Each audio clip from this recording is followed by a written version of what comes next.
Seja muito bem-vindo, seja muito bem-vinda ao programa Mundo Escoliose. Aqui nós discutimos sobre assuntos que desenvolvam segurança no seu raciocínio clínico e vão te gerar resultados. Eu sou a Mila Moreira e o tema de hoje é fases da escoliose. Hoje aqui a gente vai bater um papo, né? Eu até separei aqui todas as informações para que você tenha aí tudo mais claro na sua cabeça sobre esse período, né? Da gente compreender as fases da escoliose, né? Que acontece essa deformidade. E é assim, muito importante você, físio, ter isso tudo muito claro na sua cabeça, para que na hora que o seu paciente chegar lá no momento da avaliação e você for trilhar um caminho com ele, você entender e compreender o momento que esse paciente se encontra e o que isso vai corresponder, né? O que vai acontecer com esse paciente durante todo o processo de tratamento para você chegar lá na fase final, que é o seu resultado, que é quando você for dar alta, né? E até nesse percurso, né, nesse trajeto aí, você compreender os momentos em que você precisa trilhar uma nova rota, os momentos em que esse paciente pode ter um pico de estirão de crescimento um pouco maior e você precisa ter um olhar muito mais apurado para esse paciente. Então, compreender as fases, né, em que se encontra esse paciente, as fases que acontece a escoliose, é de grande importância para você ter raciocínio clínico e para você ter segurança do tratamento em que você vai fazer para o seu paciente. Vamos lá, né? O que são e o que é essa fase? É a fase em que a gente vai definir, então, as fases da escoliose vão te ajudar a definir o seu tratamento. E essas fases, né, elas são definidas por 4 etapas. Então, a gente fala lá na fase infantil, a fase juvenil, a fase do adolescente e a fase adulta. Então, são 4 fases em que acontece a escoliose, certo? Porém, a gente também pode colocar aí nessa fase o período de estirão de crescimento, né? Que ocorre em 3 pontos importantes. Porque existe um período de estirão de crescimento lá dos seus 6 a 24 meses do bebê. Então, entre os 6 meses e os 24 meses, a gente tem um pico de crescimento importante desse bebê, né? Dessa coluna vertebral. Depois, lá, dos seus 5 aos 8 anos de idade, a gente também tem um pico de estirão de crescimento importante. É aquela fase em que a criança, né, ela dá aquele estirão grande, que quando você olha para a criança, você fala, meu Deus, como você cresceu! E é um pico importante. Dá até aquela sensação dos membros serem maiores do que o tronco. Então, é uma fase de estirão de crescimento aí que eu acho que é a mais importante. E aí tem uma terceira fase, que a gente fala que é a fase final de estirão de crescimento, e que é uma fase que define muitas coisas, que é aí dos seus 11 aos 14 anos de idade, mais ou menos, né?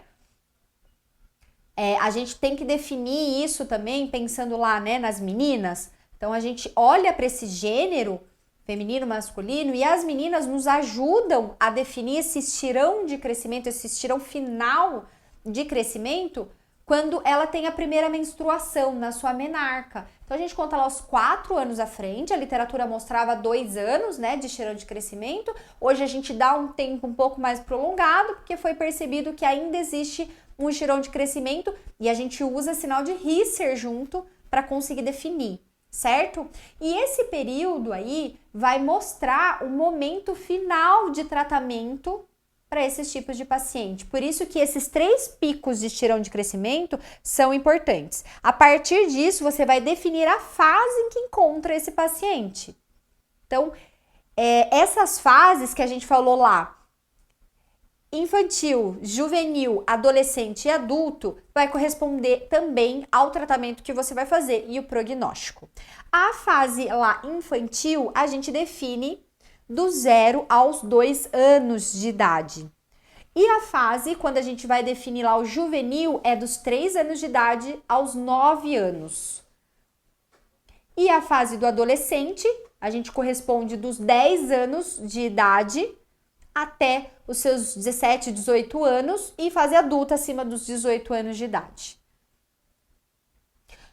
Pensando nisso, né, nessa definição que a Sussorte trouxe pra gente, né, faz com que a gente crie, né, uma visão dessa deformidade, que é uma deformidade tridimensional, que existem fases para que ela evolua. Existem fases que a gente precisa olhar de uma forma mais específica.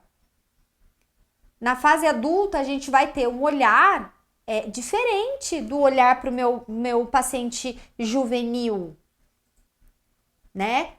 Na fase do adolescente, eu vou ter um olhar diferente para o bebê, que pode vir com uma escoliose lá de início precoce, por exemplo. E todo esse nosso olhar característico para cada fase define o tratamento e vai fazer você ter toda essa segurança, né? Você vai definir uma rota com o raciocínio clínico, traçando os seus objetivos e as suas condutas correspondente a cada fase, ao que cada fase pede. E aí eu fico aqui pensando, né, assim, em relação a como que as pessoas confundem essas fases e como isso pode corresponder no seu resultado. E corresponde ao resultado por quê? Isso é algo que você precisa anotar aí e guardar isso para a vida. Então, se a gente pensar, quanto menor a idade desse paciente, pior o prognóstico. E se juntar ainda com um ângulo de Cobb maior, junto com essa idade menor, pior ainda esse prognóstico. Então, por isso que a gente não pode confundir que fase que o paciente se encontra. Às vezes, até pensando aí, né, em relação a prognóstico em si, se você confunde essa fase, você pode dar um prognóstico lá para a família, no dia da avaliação do seu paciente, errado. E esse prognóstico errado vai fazer com que a família às vezes se iluda, ou vai fazer com que a família crie expectativas que não deveriam acontecer naquele momento. Um exemplo que eu vou dar. Você pega um paciente aí na fase juvenil, com 8 aninhos de idade, com uma curva de 15 graus. Ah, não, é só uma curva de 15 graus. Ele tá começando a ter uma escoliose, né? Tá tudo bem. Vamos fazer os exercícios específicos uma vez por semana e a gente vai vendo como é que esse paciente evolui. Olha o prognóstico. 8 anos de idade, 15 graus de Cobb. Ele tem um período de crescimento nesse momento importante. Lembra que a gente falou lá que de 5 a 8 anos existe um pico grande de estirão de crescimento? E aí a gente dá um prognóstico de que tá tudo bem? Só porque o Cobb dele é 15 graus? Não é um paciente que eu colocaria colete, mas é um paciente que eu avaliaria mês a mês para ver como é que ele tá. É um paciente que eu veria ele de 2 a 3 vezes por semana. A não ser que a família não tivesse condições, viria ele, né, uma vez por semana e pediria para fazer exercícios todos os dias em casa. E mês a mês eu reavaliaria. Isso se chama raciocínio clínico. Aí você vai só no sentido, ah não, ele só tem 15 graus, eu já vou evoluir ele. Percebem quanto é importante as fases de crescimento estarem muito bem definidas na nossa cabeça? E que, dependendo da fase que ele se encontra, se ele está no momento de pico de estirão de crescimento muito grande, isso vai corresponder a algo muito importante no tratamento desse paciente. Isso a gente não pode errar. Isso não pode ser confundido, né, para esses pacientes. E aí, pensando nisso, né, eu também não queria deixar de falar para vocês sobre um momento em que acontece, por exemplo, né, nessas fases de crescimento, a atitude escoliótica, que é quando ainda esse paciente não tem um grau acima de correspondente a uma escoliose, né? Acima de 10 graus, por exemplo. A gente chama de atitude. Então, está acontecendo um certo padrão escoliótico ali, uma atitude escoliótica, porém ainda não é definido como uma escoliose mesmo nesse paciente. E aí, as fases em que esse paciente, né, vai se encontrar, a fase em que ele se encontra, vai definir se essa atitude escoliótica pode ou não ter um prognóstico ruim. E se você vai ter ou não que estar com o olho um pouco mais atento a esse paciente. Então, lembra, pacientes com escolioses menores que 10 graus, né? Apresentou lá no ângulo de Cobb, no raio-x panorâmico do seu paciente, 10 graus ou menos que 10 graus, dependendo da fase em que ele estiver, o seu olhar precisa estar atento. Vou dar uma dica clínica ali, de prática clínica mesmo. Paciente adulto com 10 graus ou menos de escoliose, ele não tem uma escoliose. Ele tem uma atitude escoliótica que provavelmente não vai evoluir. A gente vai ter que dar consciência corporal para ele. Outra dica, pacientes juvenil, né, na fase juvenil, que tem 10 graus ou um pouquinho menos de 10 graus de atitude escoliótica, vamos supor que esse paciente tem 8 anos de idade, com 10 graus, ele não só tem uma atitude escoliótica, como ele pode ter uma escoliose grave pelo fator de progressão. Aí você tem que ver o fator que vai progredir. E aí você vai olhar para esse paciente e avaliar ele de tempo em tempo, para a gente não deixar essa escoliose evoluir. Aí vocês estão vendo também o quanto é importante a gente captar e a gente conseguir ver, né, e encontrar essa escoliose o mais precoce possível. Porque o tratamento vai ser muito mais fácil, ele não vai precisar usar colete, só a gente que vai ter um período, né, grande, extenso, que a gente vai ficar acompanhando esse paciente, de tempo em tempo, avaliando, reavaliando, para ver como é que está evoluindo aquela atitude escoliótica lá atrás. Pode ser que esse paciente de 8 anos de idade, que está com 10 graus de Cobb, por exemplo, que eu dei esse segundo exemplo, que quando ele sair desse estirão de crescimento, ele chegar lá nos seus 12, 13 anos, essa escoliose evolua de forma progressiva. Pode ser que não. Eu anotei algumas características importantes e que vão clarear algumas coisas na sua cabecinha aí, e eu acho importante que eu levo isso para minha prática clínica e faz toda a diferença, que é a gente compreender sobre, por exemplo, a escoliose infantil, né, que a gente fala lá. A escoliose infantil, que ela tá ali entre 0 e 2 anos, essa escoliose ela é mais comum em meninos. Elas têm aí características de curvas torácicas, e isso são características, tá? Que pode mais aparecer. E são curvas mais progressivas. Muitas das vezes, né, esse paciente evolui de forma progressiva e é menino, e às vezes, por exemplo, eu tenho um paciente que ele veio para mim com uma haste de crescimento. Ele tem uma escoliose de início precoce, aos 4 anos de idade, foi diagnosticado uma escoliose de início precoce, menino, curva torácica significativa, ele tem uma curva lombar também, mas a torácica é a mais significativa.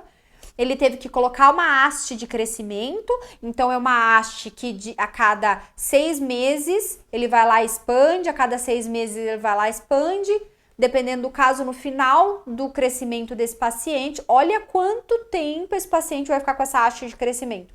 Chega lá no final do crescimento desse paciente, ele vai ter uma fusão dessa haste, né? Tem que ser definido com o médico dele como é que vai direcionar esse final de tratamento. Mas olha, ter que toda vez ir lá expandir, ir lá expandir, ir lá expandir, em todo esse período.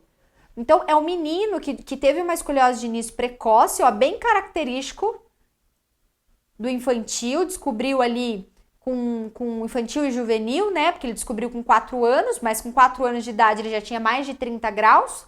Se você for pensar assim, com 4 anos ele tinha mais de 30 graus, na fase infantil ele também já tinha essa escoliose. Ela não apareceu assim de uma hora para outra. Ela só veio evoluindo progressivamente, que é muito característico dessa fase. Outro fator que é muito característico aí são as escolioses juvenil, que é de 4 aí a 10 anos, né? 4 a 9 anos de idade, e que ela tem múltiplos padrões. Então, não é uma escoliose característica só de um jeito. Então, ela pode ser tanto ter lá uma convexidade mais à direita, isso é muito característico, e acontece muito nas meninas, nessa fase também. Isso são alguns padrões aí, né? E ela costuma também ser muito progressiva. A fase em que o seu paciente encontra vai mostrar esse fator de progressão. Lembra daquilo que eu falei lá? Quanto menor a idade, pior o fator prognóstico. E nos pacientes com a escoliose idiopática dos adolescentes, né, que a gente fala, elas têm um fator tridimensional muito característico. Então, quando você faz o teste de ADAS, você consegue ver, sem escoliômetro, muita rotação vertebral, você consegue ver retificação, você consegue ver de forma bem significativa a inclinação. Então, você olha para esse paciente e você já consegue ver o teor tridimensional de uma forma muito fácil. Diferente dos mais novinhos, acaba não vendo tão fácil assim, porém existe a tridimensão lá. Mas nos pacientes adolescentes isso é mais característico, mais fácil de ver ali na nossa avaliação, né? Na avaliação postural, visivelmente. No raio-x é claro que a gente vê, né? Na estrutura óssea, porém ali a gente vê de uma forma mais característica mesmo ali, né?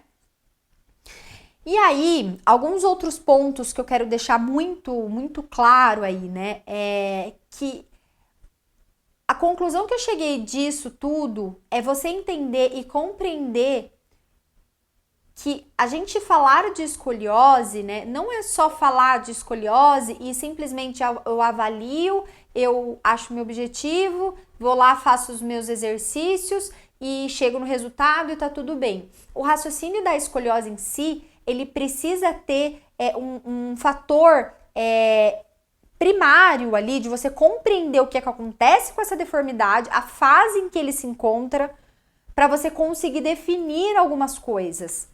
É importante você saber localização de curva, por exemplo, isso vai te ajudar a definir. Pensa lá se eu pego um paciente com uma fase, ele tá lá na fase juvenil, ele tem uma escoliose significativa torácica, e você deixa de avaliar a cada mês, por exemplo, sabendo que, agora você sabe, isso é muito claro, tô com um pacientinho, fase juvenil, curva torácica, ele vai evoluir de forma progressiva. Olha como é importante alguns fatores de teoria mesmo, nós sabemos, e teoria de prática clínica, para que a gente consiga fazer um tratamento muito claro, muito certeiro para esse paciente. Ao invés de você avaliar a cada 3 meses esse paciente, você vai avaliar a cada mês, porque é um paciente que evolui de forma grave. Eu quero pontuar mais uma coisa para vocês em relação até ao grau de COB desses pacientes. Então, você encontrou, por exemplo, um paciente lá na fase do adolescente. E aí, esse paciente na fase do adolescente, ele tem 30 graus de COB e não quer aderir ao tratamento.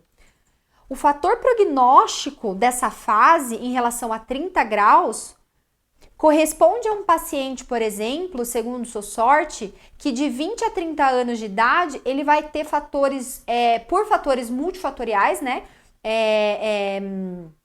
Ele vai ter dor, né? Muito mais frequente do que um paciente, por exemplo, que se encontra em tratamento na fase do adolescente. Então, assim, seu adolescente, paciente tá lá, não quer fazer o tratamento, não vou seguir, beijo, tchau, certo? Tá bom. Segundo os estudos, quando ele tiver entre 20 e 30 anos de idade, ele vai ter muito mais dor do que um paciente que tratou. Mesmo que esse paciente que tratou, ele não venha, né, ter uma coluna reta, você diminuiu esse ângulo de Cobb, deu consciência corporal, deu qualidade de vida, melhorou a estética desse paciente. Ele não vai ter dor como esse paciente aí seu que não tratou, por exemplo.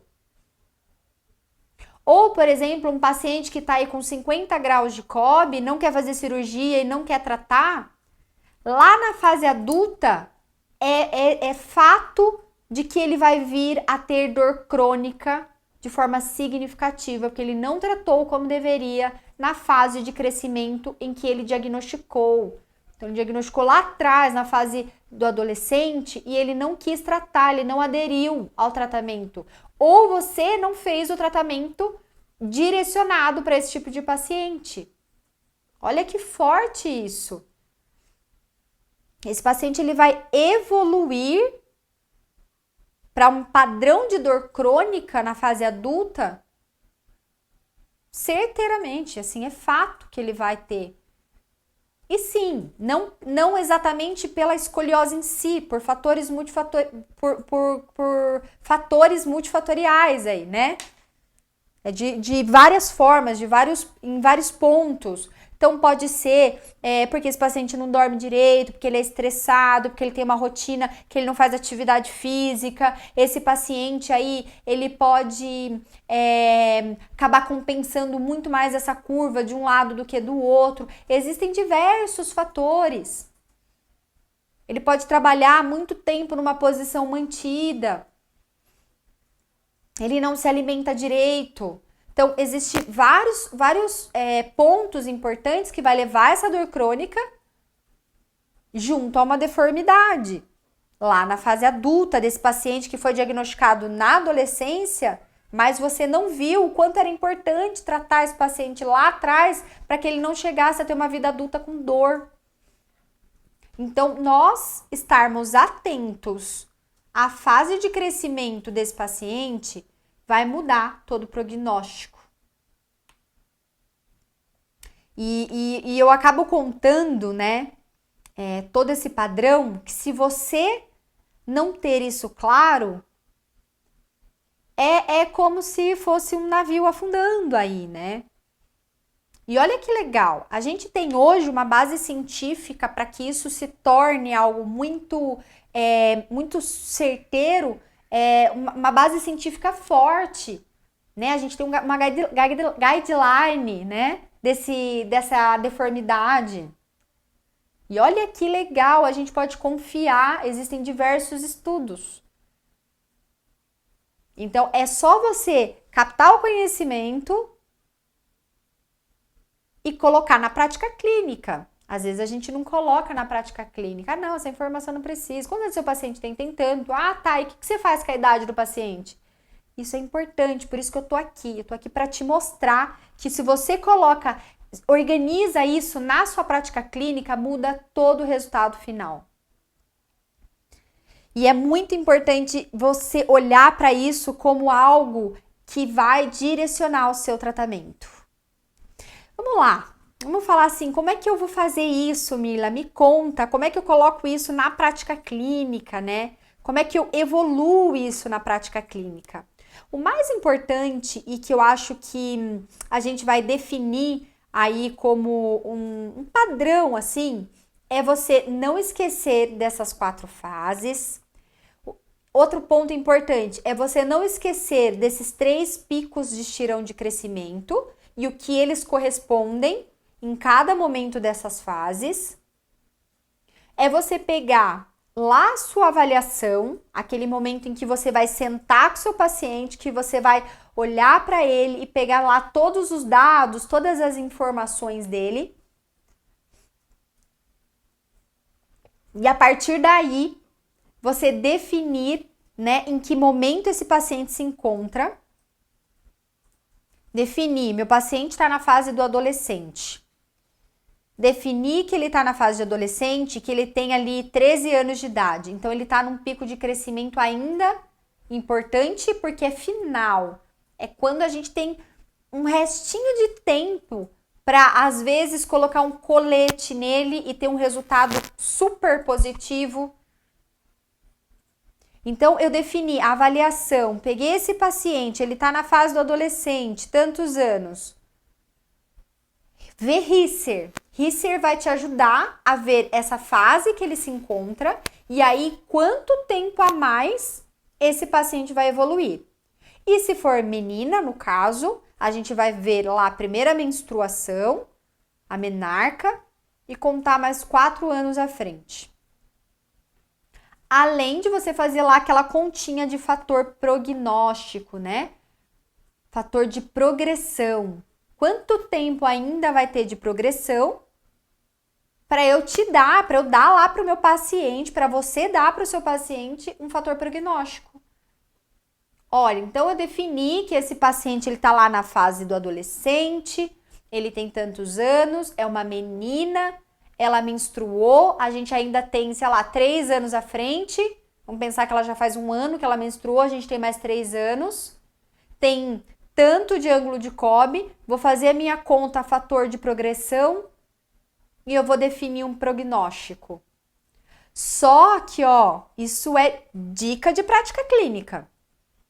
Você pode até ter um fator de progressão, um fator prognóstico lá, né? Um resultado final que você tem aí já como raciocínio que ela pode evoluir. Só que se o seu paciente não aderir ao tratamento daquela fase em que ele se encontra, em relação ao ângulo de Cobb que ele tem, esse fator de prognóstico que você está definindo para essa família, para esse paciente, não vai ser o mesmo. Olha como existem diversos pontos que a gente precisa pensar. E se você se organiza para isso, na prática clínica, para você ter o seu raciocínio aí, e aí, através desse raciocínio, você sentir segurança e definir esse prognóstico em relação à fase em que esse paciente está, tudo muda. Olha que legal se o seu paciente adere. Então, é um paciente que você descobriu que está na fase do adolescente, que tem um ângulo de Cobb característico para usar colete, que ainda está, né, tá crescendo, tem um período grande de crescimento, e que você vai fazer uso de colete 23 horas por dia, mais exercícios específicos, home exercises, e exercícios funcionais aí, né? Prática do dia a dia mesmo. Ele fazendo todos esses pontos e colocando lá no prognóstico, vocês vão chegar onde realmente você calculou que ele fosse chegar. Porque tudo tá indo conforme você prescreveu. Agora, no meio do caminho, se o paciente começa a não usar colete, naquela fase em que ele precisava usar colete, então ele não aderiu ao tratamento por algum motivo aí no meio do percurso, você tirou um ponto importante para que aquele prognóstico que você definiu para o seu paciente acontecesse. E aí pode ser que ele não chegue na fase final do tratamento conforme a gente gostaria, conforme você gostaria e conforme você preveu para aquela família. Olha como fase em que o seu paciente se encontra é muito importante e pode te trazer um resultado assim, ó, incrível. Se tudo correr como você prescreveu, como você definiu como fator prognóstico, como você definiu lá nos seus objetivos, nas suas condutas, e aí foi evoluindo esse processo. É muito legal porque o tratamento da escoliose, ele é assim, ele é puro raciocínio clínico, ele é apaixonante. Porque você consegue definir, isso não é protocolo, gente. Protocolo é completamente diferente. Isso é raciocínio clínico. Protocolo é você ir lá e fazer a mesma coisa para todos os seus pacientes. Então, chegou com escoliose, eu vou fazer isso, isso, isso, isso. Isso é protocolo. Agora, eu tô falando de raciocínio clínico. É você pegar esse paciente e chegar nesse paciente, olhar para o que ele tem e com todas as informações e todo o conhecimento que você tem, toda a base científica, né? Tudo que você tem de conhecimento em relação a essa deformidade, você começar a juntar essas pecinhas, né? montar o seu quebra-cabeça conforme o seu raciocínio clínico está te direcionando. Porque para um paciente vai ser uma coisa, para o outro vai ser outra. Um vai precisar de um objetivo X, o outro vai precisar do outro. Um a gente vai direcionar para uma conduta, o outro para o outro. Um se encontra numa fase inicial, o outro está lá na fase final. E aí, você definindo isso, você vai ter o resultado incrível, você vai ter segurança no seu tratamento, você vai conseguir fazer com que as pessoas te indiquem, porque isso, gente, transparece no profissional. É muito doido. Hoje eu me vejo atendendo, é segurança que eu transmito. A família vem até mim e é isso que eu quero de você, que você transmita para o seu paciente, para aquela família que espera algo de você, segurança. E a gente precisa ter um conhecimento muito claro na cabeça. E aí vem essa coisa das fases de crescimento, da fase em que seu paciente se encontra, que vai te ajudar e vai definir todo um trajeto de tratamento e todo um resultado final lá que você tanto espera, que essa família, que esse paciente tanto espera com você.